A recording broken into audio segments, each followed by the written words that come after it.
Hello everyone, स्वागत है आप सभी का एक बार फिर से आपके अपने YouTube channel one day exam study platform पे। मैं दीर्घा स्वागत करती हूँ आप सभी का। तो दोस्तों, हम लोग जो है यहाँ पर केवीएस पीआरटी के लिए अगर हम लोग सब्जेक्ट की बात करेंगे तो यहाँ पर हम लोग ईवीएस से कुछ मोस्ट इंपॉर्टेंट क्वेश्चंस देखेंगे जो कि आपके थीम आधारित प्रश्न होंगे और इसी के साथ आपका कुछ एनसीईआरटी से लिए गए प्रश्न होंगे जिनकी पूरी संभावना होती है कि आपके परीक्षा के अंदर ये प्रश्न बनेंगे। तो इसी के साथ आज की क्लास में सभी साथियों को एंड तक बने रहना है। काफ़ी मोस्ट सेलेक्टेड क्वेश्चंस जो है आज की क्लास में रखे गए हैं, जैसे कि डेली रखे जाते हैं। और इसी के साथ जो भी साथी चैनल पे पहली बार विजिट कर रहे हैं तो आप सभी लोगों से एक छोटी सी रिक्वेस्ट है, क्लास को लाइक करके चैनल को सब्सक्राइब करके अपना सपोर्ट दीजिएगा ताकि आने वाली जितनी भी क्लासेस होंगी वो सभी आपके पास पहुंचती रहें। तो देखिए, यहाँ पर हम लोग चलते हैं अपने प्रश्न की तरफ। तो यहाँ पर प्रश्न संख्या 1 देखिए आपसे क्या कह रहा है। ज्वाला लीला और हीरा बहनों का संबंध किस खेल से है? ये आपका एनसीईआरटी में बताया गया है। तो वही आपको बताना है कि इस प्रश्न का उत्तर क्या होगा। क्रिकेट हो जाएगा, कबड्डी होगा, गोल्फ होगा या फिर भाला फेंक होगा। सभी साथी आंसर करके बताएंगे कि आपका प्रश्न संख्या 1 का सही आंसर क्या बनेगा। और जल्दी से आप सभी लोग क्लास को भी शेयर कर देंगे ताकि सभी साथी जो है जल्दी से जुड़ जाएं। देखिए, अगर हम लोग क्लास की बात करते हैं तो डेली आपकी क्लास जो होती है ये 11 AM पे होती है। तो आप सभी लोग जो है बिना यूट्यूब के नोटिफिकेशन के आप लोग टाइम से क्लास में आ जाया करिए। डेली क्लास आपकी जो है 11 बजे स्टार्ट हो जाती है। तो यहाँ पर आते हैं हम अपने प्रश्न की तरफ। तो प्रश्न यहाँ पर कह रहा था, ज्वाला लीला और हीरा बहनों का संबंध किस खेल से है? तो यहाँ पर देखिए, अगर हम लोग सही आंसर की बात करते हैं तो ये हमारा क्या बनेगा, ये दूसरा वाला विकल्प जो है आपका बिल्कुल करेक्ट हो जाएगा। यानी कि कबड्डी जो है इनका संबंध इन बहनों से है। इसी के साथ में अगर हम लोग बात करते हैं एनसीईआरटी में आपका एक लोगों के बारे में और बताया गया है, वो कौन है? तो ये है आपकी कर्णम मल्लेश्वरी। कौन है? कर्णम मल्लेश्वरी जो है आपकी, ये है कौन? तो ये है आपकी वेट लिफ्टर। कौन है? वेट लिफ्टर हैं जो कि वजन उठाने का कार्य करती हैं। साथ में कितने किलो तक ये वजन उठा सकती हैं? तो लगभग 130 किलोग्राम तक का ये वजन उठा सकती हैं। और इन्होंने इंटरनेशनल लेवल पे लगभग 29 से ज़्यादा मेडल जीते हैं। तो यहाँ पर ये सब चीज़ें याद रखिएगा। इसी के साथ अगर हम लोग सीटेट की बात करते हैं तो सीटेट में अभी आप लोगों ने सुन भी रखा होगा कि भाला फेंक के बारे में आपसे पूछा गया था। तो इनसे जो रिलेटेड है वो है आपके नीरज चोपड़ा। कौन है? नीरज चोपड़ा हैं जिन्होंने जो है कॉमनवेल्थ गेम्स में आपका गोल्ड मेडल हासिल किया है। और ये रहने वाले कहाँ के हैं? तो ये आपके पानीपत हरियाणा के रहने वाले हैं। तो इसको याद रखिएगा। इसी के साथ अगर हम लोग बात करते हैं गोल्फ की, तो गोल्फ से संबंधित हैं आपकी अदिति। चलते हैं अगले प्रश्न की तरफ। प्रश्न संख्या 2 देखेंगे। कह रहा है कि रेगिस्तानी ओक कहाँ पाया जाता है? आप सभी लोगों ने सुन रखा होगा इस पेड़ के बारे में। विकल्प दिए गए हैं, इंडिया में पाया जाएगा, ऑस्ट्रेलिया में, अमेरिका में या फिर आपका फिजी में। आंसर करके बताएंगे सभी साथी। क्वेश्चन नंबर 2 का सही आंसर क्या होगा?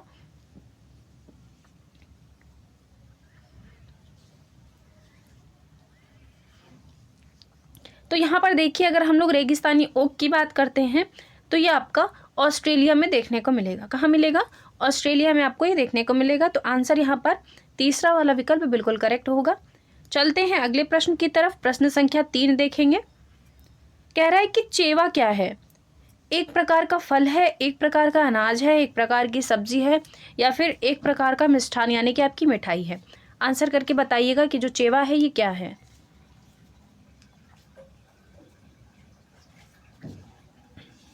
तो देखिए, यहाँ पर अगर हम लोग बात करते हैं चेवा की, तो आप सभी लोगों को पता है चेवा क्या है। तो चेवा जो है ये आपका एक अनाज है। क्या है? अनाज है। अब ये अनाज कौन सा है ये भी पता होना चाहिए। तो ये आपका है एक चावल, यानी कि जो धान होता है आपका, उससे आपका चावल निकलता है। तो वही जो चेवा है आपका, ये आपका चावल के अंतर्गत आता है। इसी के साथ बात करते हैं किस राज्य में उगता है। तो ये आपको असम राज्य के अंदर जो है इसकी किस्म बहुत ही ज़्यादा, या फिर कह सकते हैं हम लोग इसकी उपज असम राज्य के अंदर सर्वाधिक है। तो यहाँ पर आंसर क्या बनेगा? तो ये हो जाएगा हमारा एक प्रकार का अनाज। दूसरा वाला विकल्प बिल्कुल करेक्ट हो जाएगा। चलते हैं अगले प्रश्न की तरफ। प्रश्न संख्या 4 देखेंगे। कह रहा है कि कहाँ के लोग कचनार के फूलों की सब्जी खाना पसंद करते हैं? केरल के लोग करेंगे, महाराष्ट्र के करेंगे, उत्तर प्रदेश के करेंगे या फिर पंजाब के लोग करेंगे? आंसर करिएगा सभी लोग। मैंने ये प्रश्न आपको कई बार बताया भी है, तो जल्दी से आंसर करके बताइएगा इस प्रश्न का सही उत्तर क्या बनेगा। और क्लास को भी शेयर कर देंगे। साथ में जिन्होंने अभी तक क्लास को लाइक नहीं किया है वो सभी लोग क्लास को लाइक भी कर देंगे।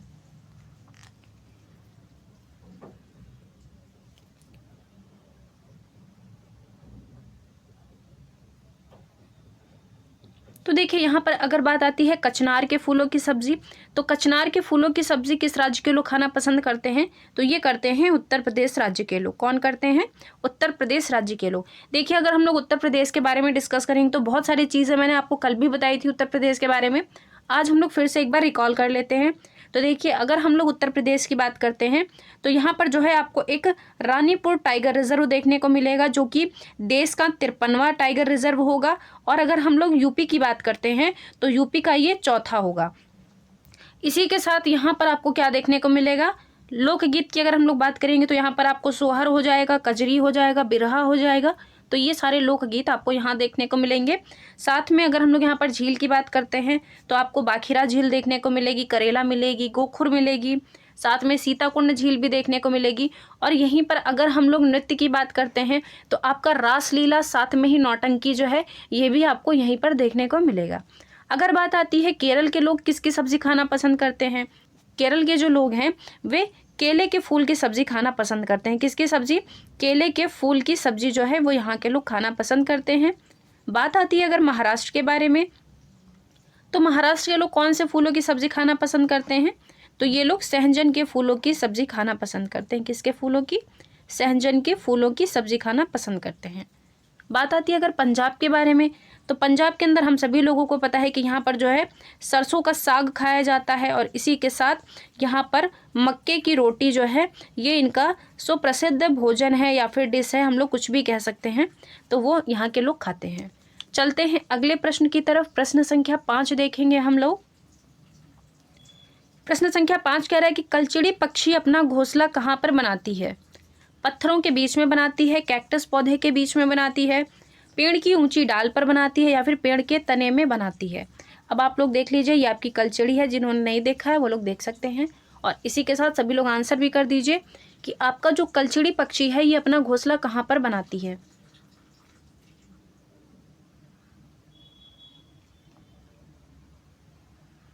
तो देखिए अगर हम लोग बात करते हैं कलचिड़ी के बारे में, तो ये घोंसला बनाती है पत्थरों के बीच में। कहाँ बनाती है? पत्थरों के बीच में। साथ में अगर हम लोग कैक्टस पौधे की बात करते हैं तो कैक्टस पौधे के बीच में आपका फाख्ता पक्षी जो है घोंसला बनाता है। कौन सा पक्षी? जो आपका फाख्ता पक्षी है घोंसला बनाता है, जिसे इंग्लिश में डव के नाम से भी आप लोग जानते होंगे। बात आती है पेड़ की ऊंची डाल पर कौन सा पक्षी घोंसला बनाता है? तो ये है आपका कौवा। कौन है? कौवा है। इसी के साथ अगर पेड़ के तने की बात आती है तो पेड़ के तने में कौन सा पक्षी बनाता है घोंसला? तो ये बनाता है आपका कठफोड़वा। कौन बनाता है? कठफोड़ा पक्षी जो है ये पेड़ के तने में छेद करके अपने अंडों को वहाँ पर, मादा जो कठफोड़वा होती है ये अंडों को देती है। चलते हैं अगले प्रश्न की तरफ। प्रश्न संख्या 6 देखेंगे। कह रहा है कि वर्षा की मात्रा किस पर निर्भर करती है? जल चक्र पर, वायुमंडल में कमी होने पर, या फिर वायुमंडल में नमी होने पर, या फिर तापमान में बढ़ोतरी होने पर? आंसर करिएगा सभी लोग।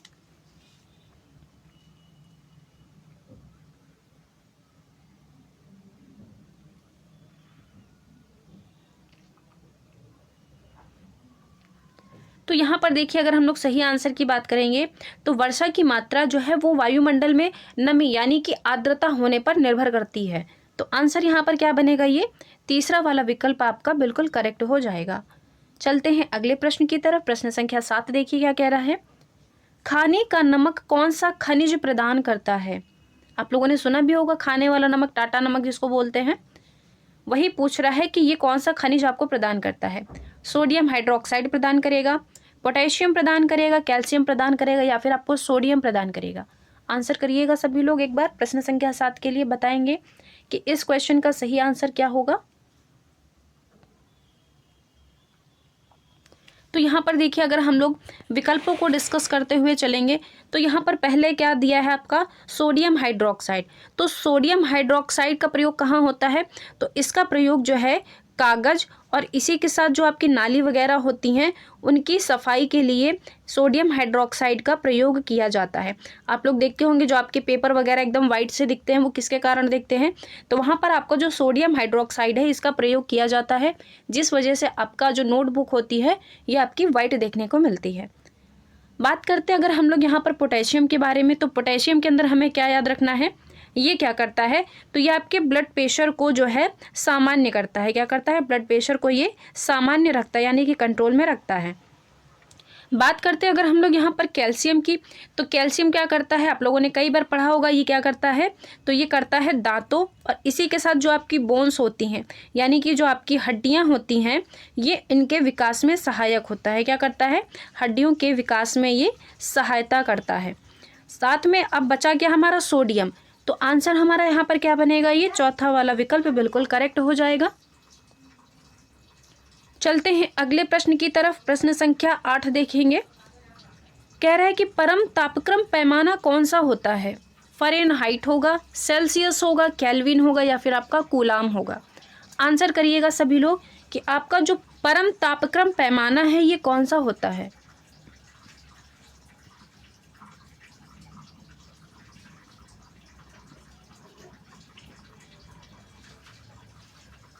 तो यहाँ पर देखिए अगर हम लोग आंसर की बात करते हैं तो आंसर हमारा बन जाएगा केल्विन। क्या बनेगा, केल्विन बन जाएगा। बात आती है अगर यहाँ पर फ़ारेनहाइट की खोज किसने की थी, तो इसकी जो खोज थी वो की थी आपके गैब्रियल ने। किसने की थी, गैब्रियल ने। हम लोग कह भी सकते हैं कि इसे गैब्रियल के द्वारा बनाया गया था। तो इसको याद रखिएगा क्योंकि ये हो सकता है प्रश्न अगर आपसे पूछे तो आपको पता होना चाहिए। बात आती है अगर सेल्सियस की, तो सेल्सियस ये जो नाम है ये किसके नाम पर रखा गया था, तो ये आपके एक स्वीडिश खगोल शास्त्री थे जिनका नाम क्या था, आंदेश सेल्सियस। तो इन्हीं के नाम पर जो है ये सेल्सियस आपका रखा गया था। तो इसका नाम क्या याद रखेंगे आप लोग, आंदेश। आंदेश सेल्सियस जो था वो इन्हीं के नाम पर यहाँ पर इनका नाम जो है कर दिया गया था। चलते हैं अगले प्रश्न की तरफ। प्रश्न संख्या 9 देखेंगे। कह रहा है निम्नलिखित में से किस नदी पर काकरापारा परियोजना स्थित है। किस नदी के ऊपर जो आपकी काकरापारा परियोजना है ये बनी हुई है। ताप्ती नदी पर है, कृष्णा नदी पर है, कावेरी नदी पर है या फिर आपकी ये गोदावरी नदी पर है। आंसर करिएगा सभी लोग।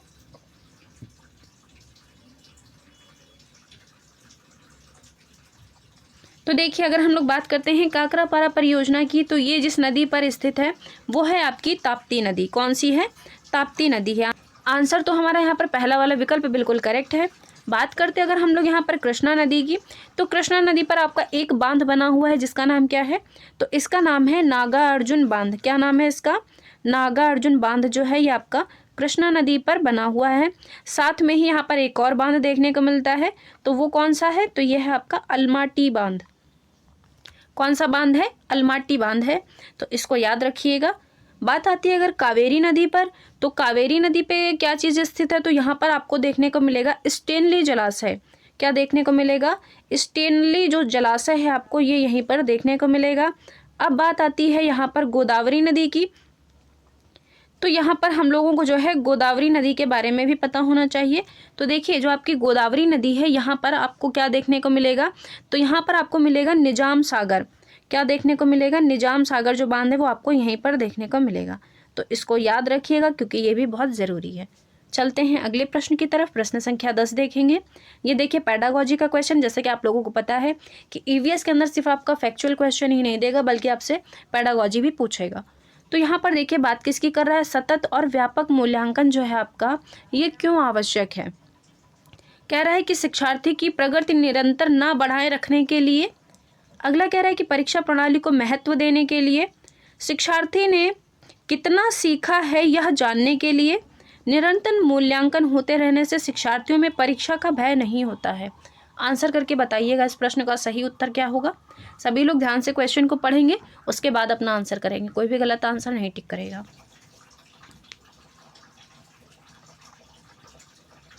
तो यहाँ पर देखिए अगर हम लोग बात करते हैं सतत और व्यापक मूल्यांकन की, तो देखिए ये कह रहा है शिक्षार्थियों की प्रगति निरंतर ना बनाए रखने के लिए, यानी कि निगेटिव की बात कर रहा है यहाँ पर। तो ये वैसे भी हमारा आंसर नहीं होगा। अगला कह रहा है कि परीक्षा प्रणाली को महत्व देने के लिए। आज तक कभी आप लोगों ने सुना है कि आपकी परीक्षा जो है वो बच्चों के लिए बहुत ही ज़रूरी हो, तो ऐसा बिल्कुल भी नहीं है। अगला कह रहा है कि शिक्षार्थियों ने कितना नहीं सीखा है जानने के लिए, ऐसा कुछ भी नहीं है। अगर यहाँ पर सीखने की बात की गई होती तभी आपका आंसर बनता, यहाँ पर नहीं की बात कर रहा है, यानी कि ये भी हमारा निगेटिव हो गया। अगला कह रहा है निरंतर मूल्यांकन होते रहने से शिक्षार्थियों में परीक्षा का भय नहीं होता है, तो ये बात यहाँ पर बिल्कुल सही बताई गई है। चलते हैं अगले प्रश्न की तरफ। प्रश्न संख्या 11 देखेंगे। कह रहा है कि इनमें से कौन द्विबीजपत्री पौधा है, गन्ना है, कपास है, सरसों है या फिर आपका बांस है। आंसर करिएगा सभी लोग कि आपका जो द्विबीजपत्री पौधा है ये कौन सा हो जाएगा। तो यहाँ पर देखिए, अगर हम लोग बात करते हैं द्विबीजपत्री पौधे की, तो ये कौन सा हो जाएगा हमारा, ये हो जाएगा सरसों। सरसों के साथ जैसे आपका चना वगैरह हो गया, तो ये सभी आपके द्विबीजपत्री पौधे के उदाहरण होते हैं। चलते हैं अगले प्रश्न की तरफ। प्रश्न संख्या 12 देखेंगे। कह रहा है कि टिटनेस नामक रोग निम्न में से किस नाम से जाना जाता है। आप लोगों ने सुना होगा, जैसे कि आप लोग बचपन में खेलते टाइम गिर जाते थे तो घर में मम्मी पापा आपसे क्या बोलते थे कि जा करके आप लोग टिटनेस के टीके लगवा लो। तो वही टिटनेस की बात यहाँ पर कर रहा है कि ये जो टिटनेस रोग है इसको और किस नाम से जाना जाता है। यक्ष्मा के नाम से जाना जाता है, लॉक जॉ के नाम से जाना जाता है, स्लीपिंग सिकनेस के नाम से जाना जाता है, या फिर आपका ये फाइलेरिया के नाम से जाना जाता है। आंसर करके बताएंगे सभी लोग। और एक बार आप लोग सेशन को शेयर भी कर देंगे ताकि आप लोग जो है ज़्यादा से ज़्यादा लोग क्लास में आकर के जुड़िए।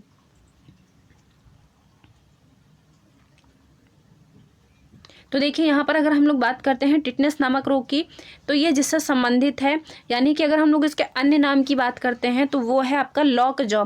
यानी कि टिटनेस के अंदर आपका क्या होता है, इसमें जबड़े वगैरह जो है आपके ऐंठ जाते हैं और ये आप मतलब आपस में ही एक में ही लॉक हो जाते हैं। ऊपर और नीचे का जो जबड़ा है आपका ये एक में ही क्लोज यानी कि चिपक जाता है। तो इसलिए इसे जो है टिटनेस के साथ साथ इसे अन्य नाम से जो जाना जाता है वो है आपका लॉक जॉ। आई होप आपको ये याद रहेगा। बात आती है अगर यहाँ पर स्लीपिंग सिकनेस की, यानी कि निद्रा रोग की, तो ये किसके काटने से होता है, तो ये आपकी एक सी फ्लाई है, यानी कि जो आपकी सी मक्खी है इसके काटने से आपका यहाँ पर स्लीपिंग सिकनेस होता है। इसके अंदर जो है नींद वगैरह बहुत ज़्यादा आती है। बात आती है फाइलेरिया की, तो फाइलेरिया का वाहक कौन है, तो इसका वाहक है आपका मच्छर। बात आती है मच्छर का नाम क्या है, तो ये है आपका क्यूलेक्स मच्छर। कौन सा है, क्यूलेक्स मच्छर है, तो इसको भी याद रखिएगा। अभी मैंने 1-2 दिन पहले आपसे ये डिस्कस भी किया था। चलते हैं अगले प्रश्न की तरफ। प्रश्न संख्या 13 देखेंगे। कह रहा है कि इनमें से कौन सा पदार्थ मीठा है फिर भी शर्करा नहीं है। यानी कि मीठा तो है लेकिन वो शर्करा नहीं है। प्रोटीन होगा, फ्रक्टोज होगा, ग्लूकोज होगा, या फिर आपका सैकरीन होगा। आंसर करिएगा।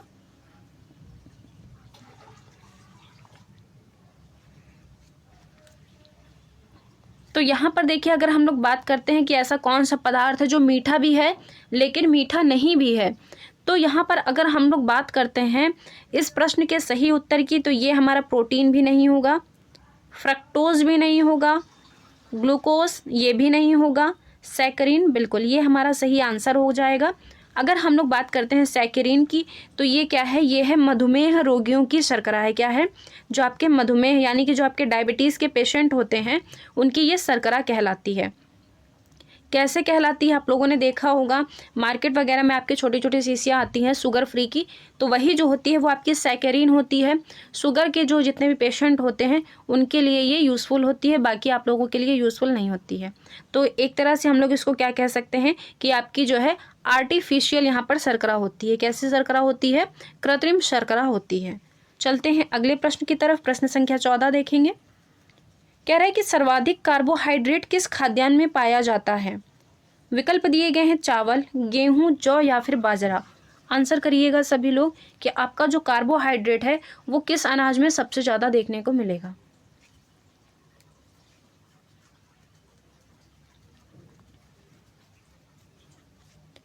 तो देखिए, अगर हम लोग बात करते हैं सही आंसर की, तो ऑप्शन के अकॉर्डिंग हमें आंसर करना है। तो यहाँ पर हमारा जो है चावल बिल्कुल करेक्ट आंसर होगा। इसी के साथ अगर ऑप्शन में आपको मक्का दिया रहता है तो आप लोग मक्का को भी टिक कर सकते हैं, क्योंकि मक्का के अंदर भी काफ़ी ज़्यादा मात्रा में जो है कार्बोहाइड्रेट देखने को मिलता है। अब बात आती है यहाँ पर, अगर हम 1 ग्राम कार्बोहाइड्रेट की मात्रा की बात करते तो इसके अंदर कितनी कैलोरी होगी, तो इसके अंदर 4.2 किलो कैलोरी हो जाएगी। कितनी हो जाएगी, 4.2 किलो कैलोरी हो जाएगी। साथ में ही ये क्या करता है, तो ये आपको तुरंत ऊर्जा प्रदान करता है। क्या करता है, सबसे जल्दी आपको जो है ऊर्जा प्रदान करता है कार्बोहाइड्रेट। तो इसको भी याद रखिएगा। साथ में एक चीज़ और याद रख लीजिएगा कि 70% जो एनर्जी होती है वो आपको कार्बोहाइड्रेट के द्वारा ही मिलती है। किसके द्वारा मिलती है, कार्बोहाइड्रेट के द्वारा ही मिलती है। तो इसको भी याद रखिएगा। चलते हैं अगले प्रश्न की तरफ। प्रश्न संख्या यहाँ पर हम लोग 15 देखेंगे।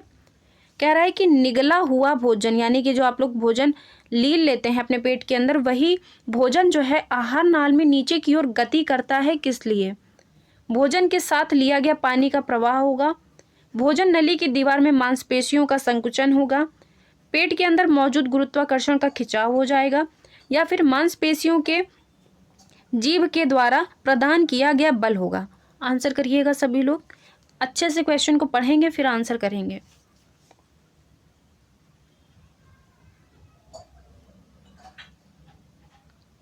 तो यहाँ पर देखिए हमारा आंसर क्या बनेगा। तो भोजन के साथ लिया गया पानी का प्रवाह बिल्कुल गलत हो जाएगा। भोजन की नली जो होती है उसके दीवार में मांसपेशियों का जब संकुचन होगा तो ये बात बिल्कुल सही कही गई है। यहाँ पर जो निगला हो यानी कि जो आप लोग भोजन अपने पेट के अंदर कर लेते हैं तो वही जो है आहार नाल में नीचे की ओर गति इसलिए करता है क्योंकि उस टाइम पे जो आपकी भोजन की नली होती है उसकी दीवार में जो आपकी मांसपेशियाँ होती हैं उनका संकुचन होता रहता है, यानी कि वो सिकुड़ती और फैलती रहती हैं। तो इस वजह से जो है यहाँ पर इसका कारण बनेगा। तो आंसर यहाँ पर दूसरा वाला विकल्प बिल्कुल करेक्ट होगा। चलते हैं अगले प्रश्न की तरफ। प्रश्न संख्या 16 देखिए क्या कह रहा है। कोया जनजाति किस राज्य से संबंधित है? आंध्र प्रदेश से संबंधित है, अंडमान निकोबार से संबंधित है, उड़ीसा से संबंधित है, या फिर आपकी झारखंड से संबंधित है। आंसर करके बताएंगे सभी लोग कि आपकी जो कोया जनजाति है यह किस राज्य से संबंधित है।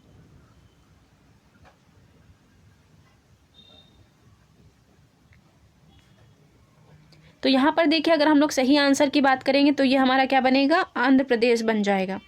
क्या बनेगा, आंध्र प्रदेश। आंध्र प्रदेश के अंदर एक चीज़ और याद रखिएगा कि यहीं आंध्र प्रदेश में आपका शास्त्रीय नृत्य कौन सा होता है, जो कि है आपका कुचिपुड़ी। तो इसको याद रखिएगा, ज़्यादा कुछ नहीं पूछेगा आपको आंध्र प्रदेश से। बात आती है अगर अंडमान निकोबार के बारे में, तो मैंने आपको काफ़ी बार कई सारी चीज़ें बताई है कि आपका यहाँ पर जो है 2 ज्वालामुखी देखने को मिलते हैं। एक तो आपका बैरन हो गया, दूसरा नारकोंडम हो गया।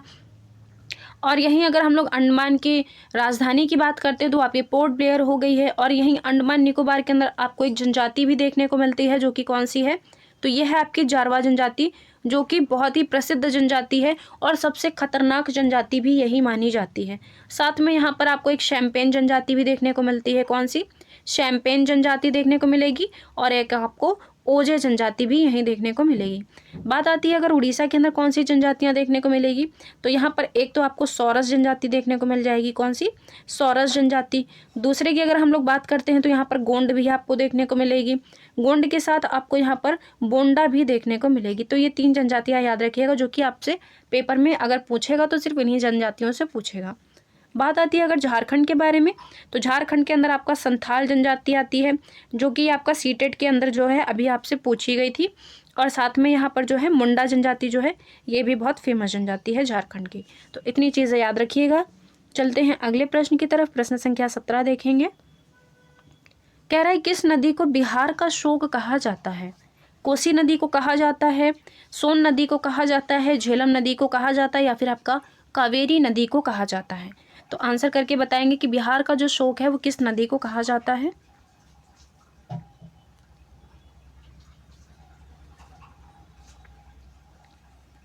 तो यहाँ पर देखिए अगर हम लोग सही आंसर की बात करेंगे तो ये क्या बनेगा, ये बन जाएगी हमारी कोसी नदी बिहार का शोक कहलाती है।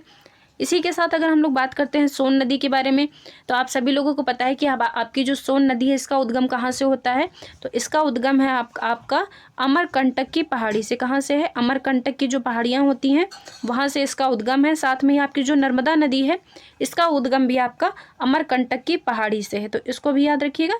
अगर हम लोग चलते हैं झेलम नदी की तरफ, तो झेलम नदी के अंदर आपको क्या याद रखना है कि इस नदी का उद्गम कहाँ से होता है, तो इस नदी का उद्गम जो है आपका जम्मू कश्मीर की जो बैरी नाग है, कहाँ से, जम्मू कश्मीर के बैरी नाग से इसका उद्गम स्थान है। इसी के साथ बात आती है कावेरी नदी कहाँ से निकलती है, तो ये आपकी निकलती है ब्रह्मगिरी पर्वत से। कहाँ से, जो आपका ब्रह्मगिरी पर्वत है इसका उद्गम स्थल यहाँ से है, तो इसको भी याद रखिएगा। चलते हैं अगले प्रश्न की तरफ। प्रश्न संख्या 18 देखेंगे। कह रहा है गंगा एवं ब्रह्मपुत्र की संयुक्त जलधारा किस नाम से जानी जाती है? मेघना नाम से जानी जाती है, पद्मा नाम से जानी जाती है, या फिर आपकी गंगा नाम से जानी जाती है। आंसर करिएगा सभी लोग इस क्वेश्चन के लिए।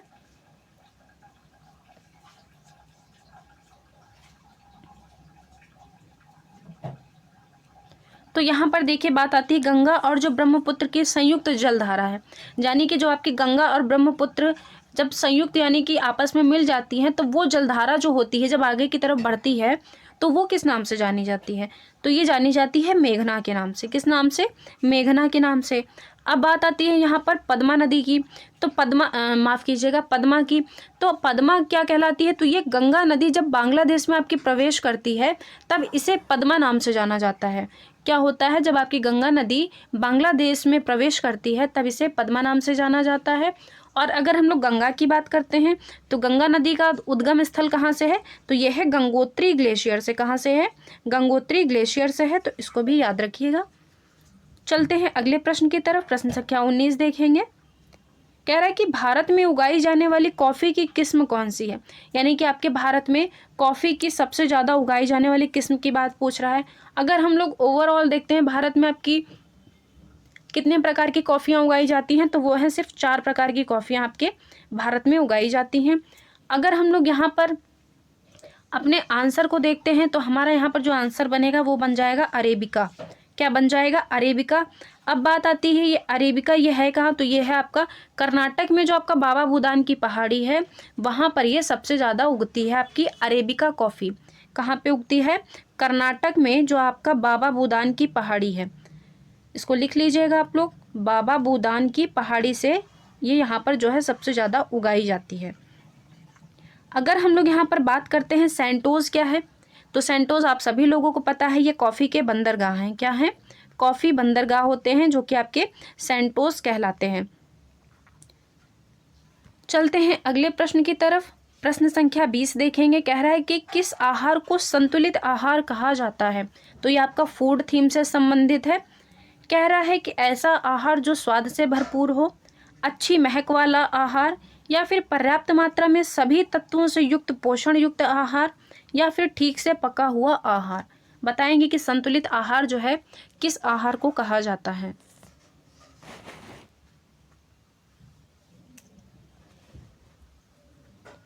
तो यहाँ पर देखिए अगर हम लोग सही आंसर की बात करेंगे तो ये हमारा तीसरा वाला विकल्प जो है बिल्कुल करेक्ट होगा। चलते हैं अगले प्रश्न की तरफ। प्रश्न संख्या 21 देखेंगे। कह रहे हैं कि सांभर झील निम्नलिखित में से किस राज्य में स्थित है? यानी कि सांभर झील जो है ये आपकी किस राज्य में स्थित है? जम्मू कश्मीर में है, उत्तर प्रदेश में है, राजस्थान में है, या फिर आपकी कर्नाटक में स्थित है? आंसर करिएगा सभी साथी।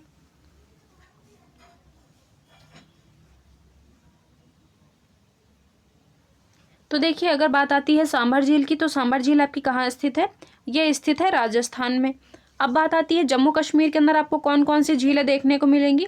तो यहाँ पर आपको डल झील देखने को मिलेगी जो कि स्थित कहाँ पर है? जो कि आपका जम्मू कश्मीर में श्रीनगर में देखने को मिलती है।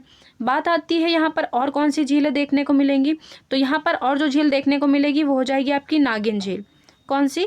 नागिन झील आपको यहाँ पर देखने को मिलेगी। साथ में ही आपको यहाँ पर वूलर लेक भी देखने को मिलेगी, यानी कि वूलर झील जो है ये भी आपको यहीं पर देखने को मिलेगी। और ये झील है कैसी? तो ये भारत की मीठे पानी की झील है। कैसी झील है? मीठे पानी की झील है। बात आती है उत्तर प्रदेश के अंदर कौन सी झील देखने को मिलेंगी आपको? तो यहाँ पर आपको एक तो बाखिरा झील देखने को मिलेगी, साथ में ही आपको यहाँ पर जो है गोखुर झील देखने को मिलेगी। कौन सी? गोखुर झील जो है ये भी आपको यहीं पर देखने को मिलेगी। बात आती है कर्नाटक के अंदर कौन सी झील देखने को मिलेगी? तो यहाँ पर सिर्फ 2 झीलें आप लोग याद रखिएगा। एक तो हो गई आपकी मणिपाल। कौन सी हो गई? एक तो हो गई आपकी मणिपाल और दूसरी हो गई आपकी पंपा सरोवर।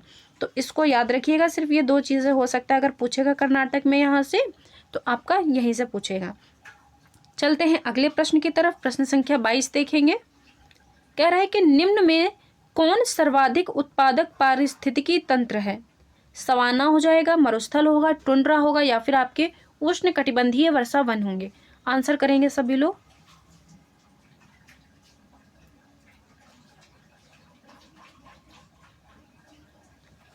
तो यहाँ पर देखिए हमारा जो करेक्ट आंसर बनेगा वो बन जाएगा चौथा वाला, यानी कि उष्ण कटिबंधीय वर्षा वन। चलते हैं अगले प्रश्न की तरफ। प्रश्न संख्या 23 देखेंगे। कह रहा है कि विश्नोई आंदोलन का प्रमुख नेतृत्वकर्ता कौन है? अब आपको यहाँ पर विश्नोई आंदोलन जो आपका था उसमें प्रमुख नेतृत्वकर्ता की बात पूछ रहा है आपसे, और बहुत ही ध्यान से इस क्वेश्चन को पढ़ के तब आंसर करेंगे क्योंकि ये काफ़ी लोगों का क्वेश्चन जो है गलत होने वाला है। जो भी लोग अपना लॉजिक लगाएंगे उनका तो पक्का गलत होगा, बाकी जिन्होंने पढ़ रखा होगा अगर इसके बारे में तो उनका बिल्कुल सही आंसर होगा। विकल्प क्या दिए गए यहाँ पे? संत जम्भोजी हो जाएगा, चंडी प्रसाद भट्ट होगा, सुंदरलाल बहुगुणा होगा या फिर आपका अमृता देवी बिश्नोई होगा।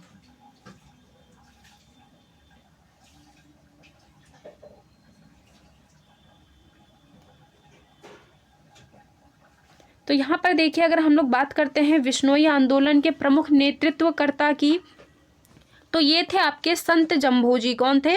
संत जम्भोजी जो थे ये आपके बिश्नोई आंदोलन के नेतृत्वकर्ता थे। बात आती है यहाँ पर अमृता देवी बिश्नोई की, तो इन्होंने क्या किया था? तो इन्होंने वृक्षों की रक्षा के लिए अपनी जान दी थी। क्या किया था? वृक्षों की रक्षा के लिए इन्होंने अपनी जान दी थी। कितने लोगों के साथ? तो 363 लोगों के साथ इन्होंने पेड़ों से चिपक करके अपनी जान को कुर्बान कर दिया था। बात आती है चंडी प्रसाद भट्ट की और इसी के साथ सुंदरलाल बहुगुणा की, तो ये किससे संबंधित थे? तो ये थे आपके चिपको आंदोलन से संबंधित। किससे संबंधित थे? चिपको आंदोलन से ये संबंधित थे। तो इसको याद रखिएगा क्योंकि ये भी बहुत ज़रूरी है। मान लीजिए अगर प्रश्न आएगा तो आपको पता होना चाहिए इनके बारे में। चलते हैं अगले प्रश्न की तरफ। प्रश्न संख्या 24 देखेंगे। कह रहा है कि मरुस्थल में उगने वाले पौधे क्या कहलाते हैं? जीरोफाइट्स कहलाते हैं, हेलोफाइट्स कहलाते हैं, हाइड्रोफाइट्स कहलाते हैं या फिर मीजोफाइट कहलाते हैं।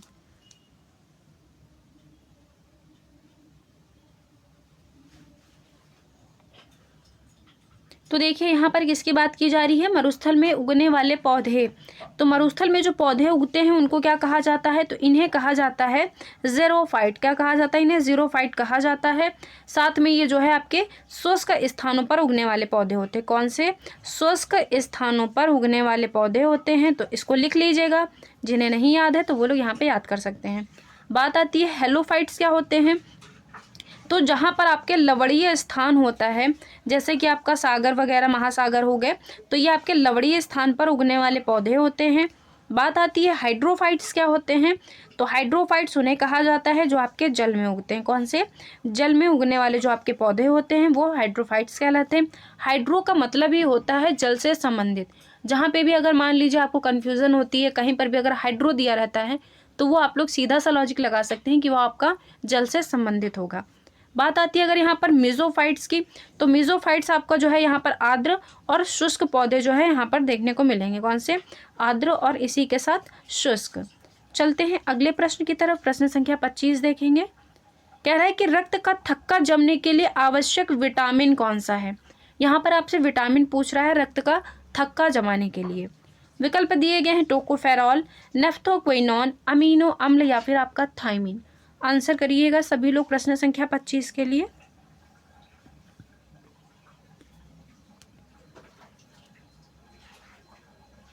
तो यहाँ पर देखिए अगर हम लोग विटामिन की बात करते हैं तो ये हो जाएगा हमारा नेफ्थोक्विनोन। कौन सा बनेगा? नेफ्थोक्विनोन बनेगा। तो ये थे हमारे आज के 25 क्वेश्चन जो कि मोस्ट सेलेक्टेड क्वेश्चन है, जिनकी संभावना है कि आपके ये KVS एग्जाम के अंदर पूछे जाएंगे। चलते हैं अगले प्रश्न की तरफ। प्रश्न संख्या 26 देखेंगे। कह रहा है कि स्ट्रोम्बोली किस प्रकार का ज्वालामुखी है? सक्रिय ज्वालामुखी है, मृत ज्वालामुखी है, शांत ज्वालामुखी है, इनमें से कोई नहीं है। और ये क्वेश्चन जो है ये आपका होमवर्क क्वेश्चन हो जाएगा। तो इस क्वेश्चन का आंसर आप सभी लोग कमेंट बॉक्स में कमेंट करके बताइएगा। और कल जिन लोगों ने क्वेश्चन का आंसर दिया था, यानी कि जो आपका 10% का नियम था, ये किसके द्वारा दिया गया था? तो ये दिया गया था आपका लिंडमैन के द्वारा। तो यहाँ पर जिन लोगों ने आंसर किया है वो हैं आपकी रिंकी सिंह, प्रियंका कुमारी, प्रीति रानी, इसी के साथ अमित कुमार है, नीता वर्मा और आपकी प्रतिमा यादव हो गई, TG खान है कोई, इसके साथ यहाँ पर सविता प्रजापति हैं, इम्पैक्ट गेमर हैं और यहाँ पर शमशेर साफ़ी हैं, लक्ष्मी पांडे हैं, सीमा है और यहाँ पर आस्था हैं और नीता हैं। फिर उसके बाद यहाँ पे जिया राणा, उसके बाद सचिन कुमार। तो इन साथियों ने सभी बिल्कुल करेक्ट आंसर दिए हैं, जो कि 10% का नियम था आपका, ये लिंडमैन के द्वारा दिया गया था। तो ये रही थी आपकी आज की क्लास। तो कैसी लगी आज की क्लास? तो आप सभी लोग कमेंट बॉक्स में कमेंट करके ज़रूर बताइएगा। इसी के साथ अगर आपको किसी क्वेश्चन में कोई डाउट होता है या फिर मेरे से कहीं भी मिस्टेक हो जाती है तो वो भी आप लोग कमेंट बॉक्स में लिख के बता सकते हैं, तो उसका ज़रूर नेक्स्ट डे सोल्यूशन किया जाएगा। तो चलिए कमेंट करके ज़रूर बताइएगा क्वेश्चन के आंसर को कि इस क्वेश्चन का आंसर क्या होगा। तो आज की क्लास को हम लोग यहीं पे वाइंड अप करते हैं। धन्यवाद।